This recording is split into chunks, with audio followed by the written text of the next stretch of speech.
చాలామంది పల్లెల్లో గ్రామీణ ప్రాంతాల్లో కుర్మ యాదవులకు అనేకమైనటువంటి భూములు తర్వాత బిల్డింగులు ఉన్నాయని చెప్పేసి ఒక రకంగా అంటూ ఉన్నారు.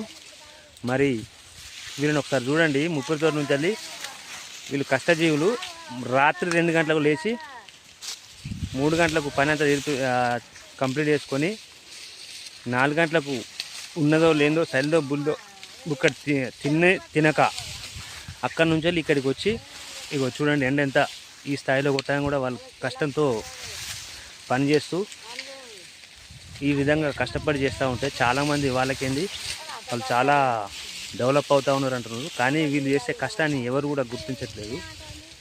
ఏ ఒక్క అధికారి ఏ వాడకు వచ్చినా కానీ కూడా వాళ్ళు బిల్డింగ్లు తర్వాత భూములు ఉన్నాయి జాగాలు ఉన్నాయని చెప్పేసి అంటూ ఉన్నారు కదా. నిజంగా కూడా ఇందులో 60-65 సంవత్సరాల ముసలి వాళ్ళు కూడా ఉన్నారు. ఇన్ని రోజుల నుంచి వాళ్ళు కష్టపడుతూనే ఉన్నారు.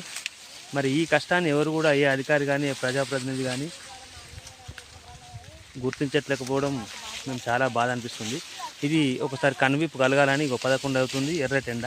వీళ్ళందరూ ఈ టైంలో కూడా కష్టం చేస్తూ ఉన్నారంటే దీనికి మనం సెల్యూట్ చేయాల్సినటువంటి అవసరం ఉంది. కానీ వాళ్ళను ఎవరు కూడా గుర్తించట్లేదని ఈ వీడియో తీస్తూ ఉన్నాం.